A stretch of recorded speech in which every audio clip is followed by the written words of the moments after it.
Believe it or not, my friend recently found this Marantz 2250B receiver at a thrift store. Still has that gross thrift store sticker gunk on the top of it. I should clean that off. Anyway, it wasn't quite working, so she lent it to me. I cleaned the controls, but was still having issues. So a friend of mine was able to get it running again. And I thought I would make a quick video about the 2250B before returning it to her. So let me grab the camera and we'll go through the features on the front and the back and talk a little bit more about the receiver.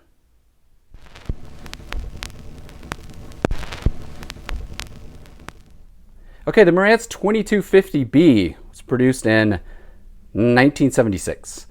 And for those of you that are curious, it's 50 watts per channel at 8 ohms. And the way you know that is because there's a 50 at the end of the 22.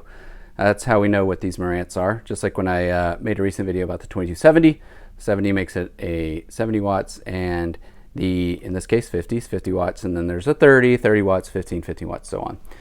Now, the B is usually when someone released a receiver with a Dolby switch. And actually, in this case, the original Marantz 2250s had a really bad power switch and a faulty relay. And we actually had to replace the power switch on this unit. But let's see if you can hear the relay click. But still got the original relay in there. It comes on actually pretty quickly.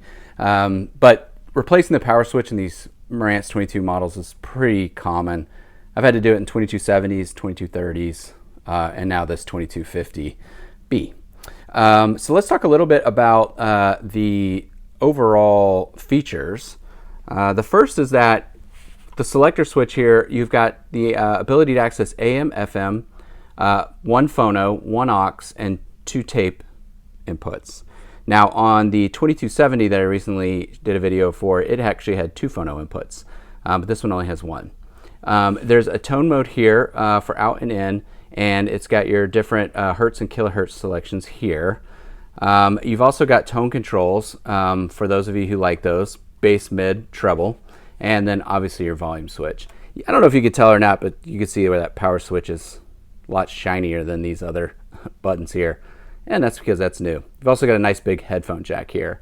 Always a big fan of this gyro touch tuning knob here. I mentioned that in the 2270 as well. You've got 2 sets of speakers. You can hook up 2 sets of speakers. So you've got your main switch and your remote. And you've got a loudness button for listening in small rooms. And you got your low filter and high filter.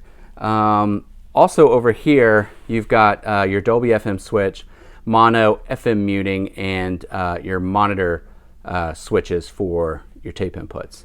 Now this is, Marantz added this instead of a knob, it's a slider switch, right? So if you want to go left speaker, right speaker, center speaker, it's fine. The only issue is that this thing is a real pain in the neck to clean. And as we all know, in these vintage units, you got to get in there with deoxit and clean these out. And you gotta, it's just, when the knob is here, you can just take the bottom off and squirt in there and turn the knob really well.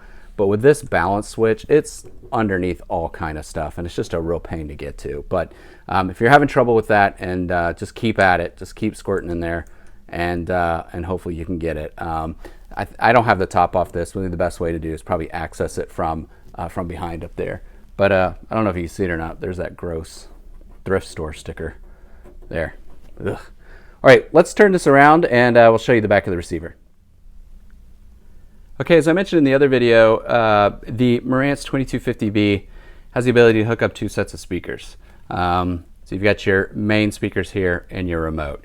Now, these switches get old and brittle, so you have to be kind of careful if you ever find one of these, like in a barn or, you know, a garage and they haven't been used in a while. Just be careful when you do that because those can break. Someone is actually selling like upgrade units that you can buy just for these on eBay. I think they're like 30 bucks each. But you know, if they're in shape, great. Just be careful with them, and if not, you can probably replace them with those. You've got the ability to hook up 2 power or 2 units with the power here. You've got unswitched and switched. Obviously, you've got your fuse here. Your FM quadro output.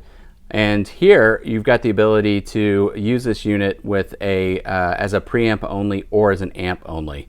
And I have a article on my website that I'll link to that shows you how to set that up if you'd like to be able to run a 2250B just as a preamp and or even as an amp. And here's your tape monitor, ins and outs, and obviously your inputs down here, the auxiliary and your phono, and your chassis ground for your turntable, to ground your turntable. And then you've got your antenna inputs here, and I have no idea what this sticker means. Jackson 80/430, no clue. I will mention though that if you aren't used to using these vintage units and you hook it up and try to get FM, the signal on these really requires a antenna. And what I usually do is just take an old piece of speaker wire, plug in one end here, and then extend it a little ways, and then split the end, and move it around until I get reception. That helps a lot better. A common question I always get on these Marantz units is how much are they worth? And as you know, the price on these have really skyrocketed lately. I looked up recent solds just for the month of May in 2022.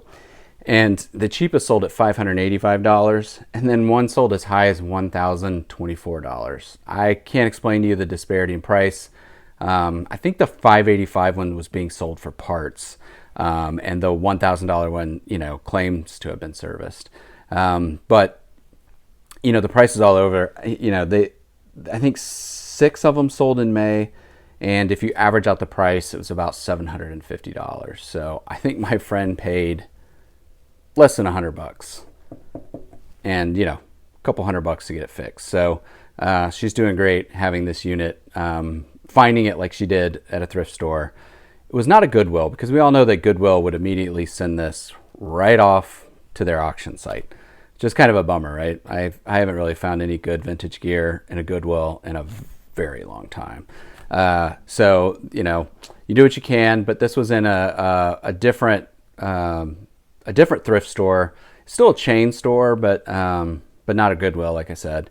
And she got it for a great price. And once we got it all fixed up, sounds great. It's running great. If you're curious about this, this Marantz 2250B, it's going to have plenty of power for you. A lot of people get hung up on having to have a 2270 or a 2285 and just paying ridiculous amounts of money for it.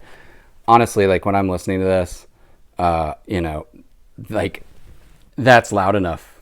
I mean, I have a small listening room, but up to there and everyone would be complaining. So the 2250 really does have plenty of power for most speakers that you're going to have, and most of our listening rooms aren't that huge, so you're not going to need this 2270 if you were to stumble across this, unless you just want the the higher wattage because that's what you like, and maybe that's the case. But always real easily, again, that gets complaints. That's too loud from the family. So I hope you enjoyed this video. Just kind of a quick glance overall at what a 2250B will offer you should you find one out in the wild. If you do and you find one for a great price, congratulations. I'm very excited for you. If not, as you know, these Marantz units can go for a good amount of money, but if they've been serviced, they make for a great investment. They're easy to work on. Well, they're easy to have repaired by people because they're made to be repaired, and after they're repaired should last for many more years. If you enjoyed this video, please like it. It's just going to go around to other vintage nerds who like watching videos about old equipment. Appreciate it.